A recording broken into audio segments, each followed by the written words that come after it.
여러분 반갑습니다. 반도체 오빠 천회장입니다.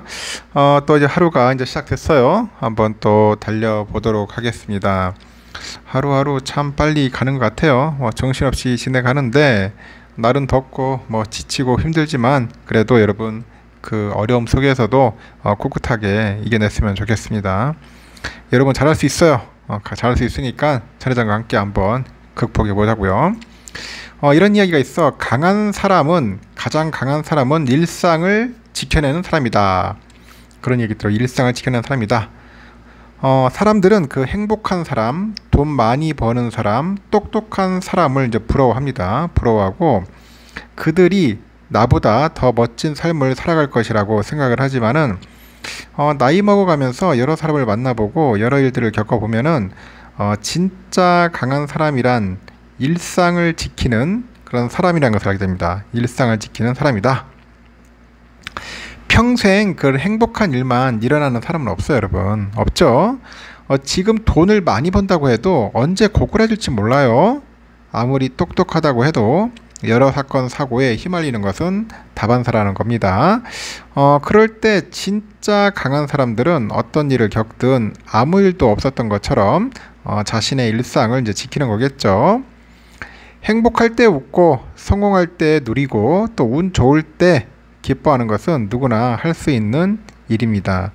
그러나 불행과 고통을 이겨내고요 무너지지 않는 것은 누구나 할 수 없는 일이라고 하죠. 그래서 아무리 힘들어도 아무리 큰 어려움이 닥쳐도 일어나서 기지개를 켜세요. 기지개를 켜고 해를 쬐고 밥을 먹고 사랑하는 이와 대화를 나누면서 내가 해야 할 일을 합니다. 아주 중요한 겁니다. 진정한 강함은 나의 일상을 살아내고 지켜내는 데 있다는 겁니다. 여러분의 일상을 살아내야 돼요. 이 무섭다고 해가지고 처지는 게 아니라 일상을 살아내고 지켜봅시다. 더위를 이겨내야 돼요. 이겨내야 합니다. 참 힘들죠, 더위. 하여튼 여러분 같이 한번 올 여름 한번 잘 극복해서 또 가봅시다. 우리가 또 작년하고 재작년하고 너무 다른 것 같아요. 그렇게 더웠던 모르는 것 같은데 유독실이 올해는 아주 더운 것 같습니다. 또 삼성전자 폰에 대해서 한번 이야기를 해볼게요. 이런 얘기 있네. CN에서 터무니없이 비싸다. 그리고 폴더블 폰 한국에서만 팔린다. 그런 따위 소리를 하고 있는 것 같은데 어떤 그 테크 컬럼니스트는 그래요. 뭔가 접고 싶다면 핫도그를 접는 게 낫다. 이렇게 비아냥거리는 그런 여자가 있었죠. 아이폰의 나라 미국의 언론들이 이제 삼성의 폴더블 폰을 아주 노골적으로 깎아내리는데 내용이 공정하거나 전문적이지도 않고 표현만 과하다는 그런 평이 나오는 거죠. 이렇게 무시해왔던 삼성 폴더블 폰이 이제 대중화될 기미를 이제 보이다 보니까 아이폰의 나라 미국이 이제 삼성 견제에 나선 것 아니냐 그런 이야기들도 있어요. 애플 아이폰은 당분간 폴더블 폰 출시 계획이 없어요. 폴더블 아이폰 출시는 한 2025년이나 될 것 같습니다. 아직까지는 안 되는 것 같습니다. 월스트리트 저널에서 삼성의 그 새로운 폴더블 스마트폰 갤럭시 Z 폴드 5랑 Z 플립 5를 첫 공개하는 언팩 행사를 서울에서 개최한 것을 놓고 폴더블 폰이 한국 시장에서 성공했으나 해외에서는 인기를 끌지 못하기 때문이다. 그렇게 이제 혹평을 내놓았는데 월스트리트 저널이 삼성전자가 최신 폴더블 폰을 해외 도시가 아닌 한국에서 최초로 공개하기로 한 것은 한국 소비자들은 폴더블 폰을 반기지만은 세계 어디에서도 한국 소비자들만큼 이 기기를 받아들이는 것이 없기 때문이다. 이렇게 해서 깎아내리는 것 같습니다. CNN은 갤럭시 Z 플립 5 터무니없이 비싸다. 새로운 기능을 추가했지만 고객에게 가장 큰 걸림돌이었던 그런 높은 가격표는 업데이트지 않았다. 이러면서 삼성의 새로운 폴더블 폰을 매우 부정적으로 꼬집은 거예요. 실제 폴더블 폰 가격은 일반 바형 스마트폰에 비해서 비싼데 하지만 아이폰하고 비교해보니까 큰 차이가 없어요. 특히 올 9월에 출시했던 신형 아이폰의 경우 전작 대비 무려 20만원 이상 가격 인상이 예상된답니다. 오히려 애플이 터무니없이 비싸죠. 그럼에도 미국 언론은 삼성 폴더블 폰의 비싼 가격만을 이제 부정적으로 내세우는 것 같습니다.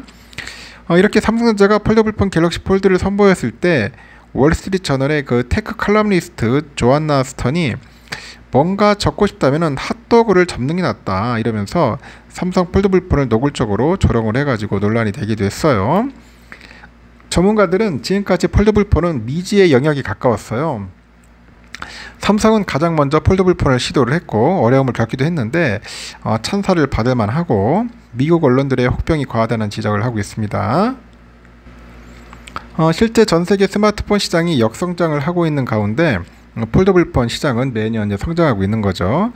시장 조사 업체 카운트포인트 리서치에 보니까 올해 폴더블 폰 시장이 1860만 대, 27년에는 1억 대를 돌파할 것으로 예상합니다. 27년 폴더블 폰 비중도 한 40% 정도 늘어날 것으로 전망을 하고 있고요. 이렇게 삼성의 새로운 폴더블 폰 갤럭시 Z 폴드 5랑 Z 플립 5는 사전 예약만 판매만 그 100만 대를 넘어선 것으로 전해졌습니다. 폴더블 폰 가운데 아주 사상 처음이다. 뭐 그렇게 보시면은 될 것 같습니다. 잘 팔리면 되지 뭐. 잘 팔리고 잘 쓰고 하면 됩니다. 그만큼 좋아요. 일단 부러워서 그런 것 같습니다. 저놈들 부러우니까 제가 엉뚱한 소리 하고 있는 것 같아요. 삼성전자가 미국에서 판매를 시작한 83인치형 올레드 4K TV인데 이달 중에 국내 판매도 시작될 것으로 알려졌고 액정 표시 장치 LCD TV보다도 우수한 화질로 본격적인 성장세에 들어선 올레드 TV 시장에서 70인치형 이상 초대형이 주류로 떠올랐네요. 초고화질 초대형을 선호하는 TV 시장 그 트렌드가 반영된 결과인데 가전업계는 70인치형 이상 대형 올레드 TV를 앞다퉈서 출시해가지고 프리미엄 TV 시장 주도권 경쟁을 벌이고 있습니다. 7일 그 시장 조사 기관 옴디아에 따르니까 70인치짜리 이상 초대형 올레드 TV 패널 출하량은 22년 71만 대에서 26년에는 170만 대로 늘어나가지고 연평균 20% 성장할 것으로 전망을 해요. 이 기간에 전체 올레드 TV 패널 출하량이 740만 대에서 한 1000만 대로 매년 평균 6%씩 늘어나는 것과 비교해도 대형 부분 증가폭이 훨씬 크죠. 이에 따라서 전체 올레드 TV 패널 출하량에서 70인짜리 이상 패널이 차지하는 그 비중은 매년 늘어날 것 같습니다. 22년 9.6% 수준인 70인치형 이상 올레드 패널 점유율이 23년은 14.8, 24년 15.1, 25년 15.9, 26년 17.3%까지 확대될 것으로 전망이 되고 프리미엄 TV 시장에서 초고화질 초대형 그런 선호도가 지속될 것으로 예측되면서 그런 얘기를 하는 것 같습니다. 옴디아는 그 올레드 TV 패널 출하량의 그 평균 크기가 지난해 58.8인치에서 올해는 60.2인치로 한 60인치형대에 이제 첫 진입할 것으로 내다보는 것 같아요. 가전업계도 올해 올레드 TV 시장의 본격적인 개화기에 발맞춰서 크기 경쟁을 벌이는데 삼성은 지난달 미국을 시작으로 해서 글로벌 시장에서 83인치 올레드 TV 판매를 개시했고 출고가가 500이 아니네 5,399달러 약 700만원 정도 합니다. 이달 중 국내 판매도 시작될 건데 삼성전자가 알려졌죠. 삼성은 최근에 국립전파연구원의 전파 인증 적합성 평가 적합 등록을 마친 77인치짜리 올레드 TV 출시도 앞두고 있고요.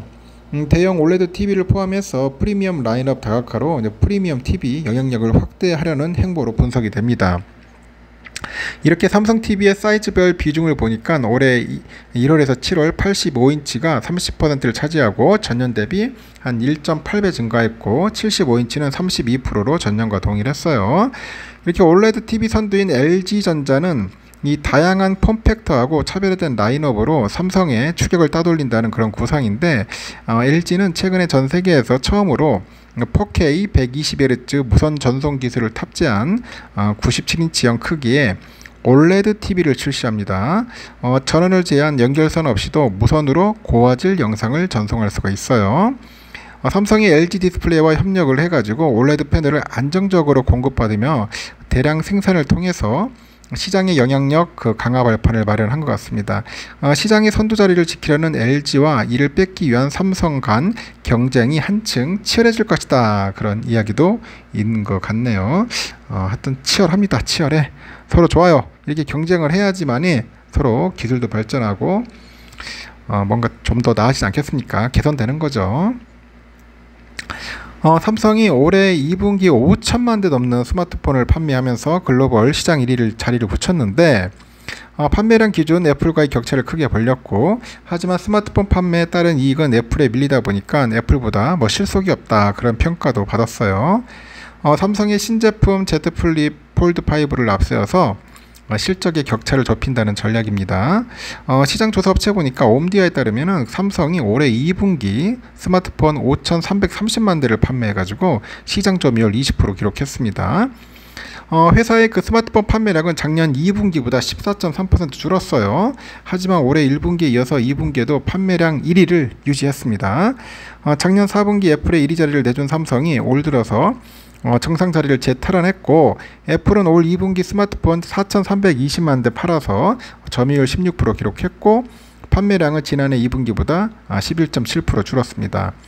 삼성은 판매량 기준으로 애플을 압도했는데 수익성이 애플보다 저조합니다. 시장조사 업체 보니까 애플은 올 2분기 스마트폰 판매로 110억 5천만 달러의 영업이익을 올린 것을 찍게 됐고, 같은 기간 삼성의 스마트폰 영업이익 추산액이 15억 6천만 달러에 비해서 7배나 많네요. 이렇게 삼성전자 이익이 애플에 밀린 것은 스마트폰 평균 판매 ASP 격차가 크기 때문에요.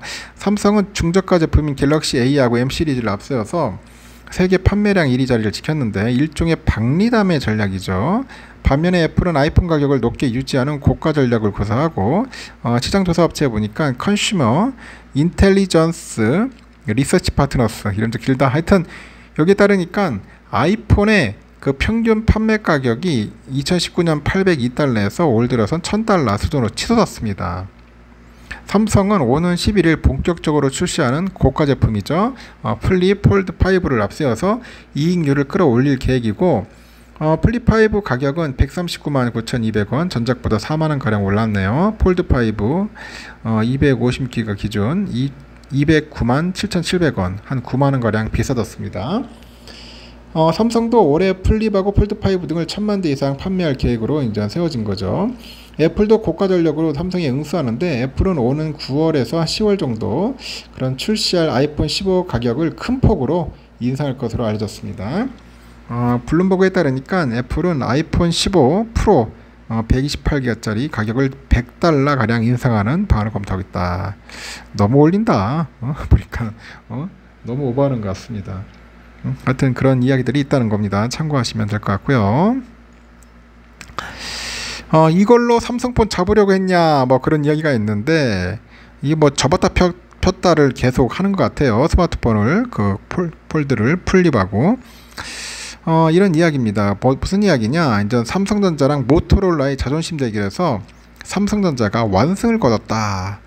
그 두 회사의 그 폴더블폰 경첩이죠. 경첩. 그 내구성 대결에서 모토로라가 터무니없이 일찍 먹통이 되면서 끝나버린 거야. 하반기 출시된 두 폰의 격전이 예상되는데 압도적인 내구성 차이를 보여주는 그런 결과가 나왔다고 하네요. 업계와 외신에 따르니까 해외 그 IT 전문 매체죠. 유튜브 채널에서 지난 3일부터 갤럭시 Z 플립 5랑 모토로라죠. 레이저 40 그 울트라 모델의 경첩 내구성 실험을 진행 중입니다. 그 실험은 수작업이야. 그리고 해당 채널에 따르니까 균일하게 힘이 가해지는 기계 실험보다 실제 사용과 유사한 환경을 조성하기 위해서 직접 사람 손으로 접었다 폈다 하는 걸 계속 반복하는 겁니다. 이 그림처럼, 영상처럼요. 두 폰의 대결은 초반부터 격차가 벌어지는데 접었다 폈다를 약 43,825회 반복을 하니까 레이저 40 울트라에 문제가 발생하고, 유튜버가 폰을 닫으려고 힘을 줘도 닫히지 않는 문제가 발생해요. 유튜버는 수차례 힘을 줘서 실험을 이어갔는데 부드럽게 닫혀야 할 경첩이 제 역할을 못했다. 뭐 그런 이야기가 있네요.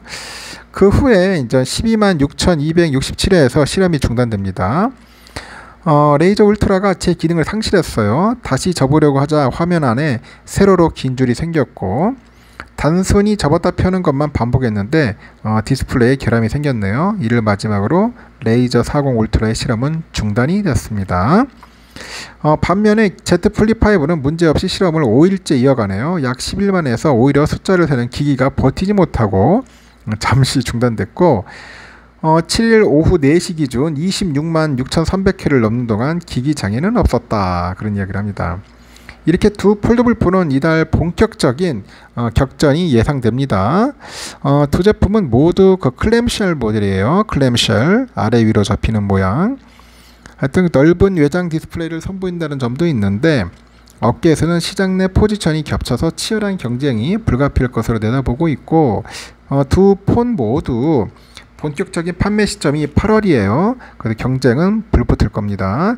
이렇게 두 폰의 하반기 경쟁이 예상되는데, 이번에 내구성 실험은 Z 플립 5에 긍정적으로 작용할 것으로 보입니다. 실험을 통해서 폴더블 폰의 생명과 같은 경첩의 내구성을 증명하고 벌써부터 내구성 면에서 압도적인 고지를 점했다, 그런 평가가 있습니다. 또 가격 면에서 Z 플립 5가 더 경쟁력을 갖춰요. Z 플립 5의 그 공식 출고가가 139만 9,200원이라고 했죠. 레이저 40 울트라는 유럽에서 1,200유로, 약 171만원이에요. 겁나 비쌉니다. Z 플립 5의 국내 출고가에 비해서 약 30만원 정도 더 비싼 것으로 현재 알려져 있습니다. 이렇게 본격적인 판매 시작 전부터 내구성과 가격 면에서 Z 플립 5와 우위를 보이면서 국내 폴더블 폰 시장의 판도에 관심이 모아지고 있다, 뭐 그런 이야기가 있습니다. 참고하시면 되겠습니다. 여기까지 하겠습니다. 여러분, 날이 무진장 덥습니다. 하여튼 물 많이 드시고, 하여튼 오늘 하루도 여러분들 좋은 일들 가득하길 진심으로 소망합니다. 감사합니다.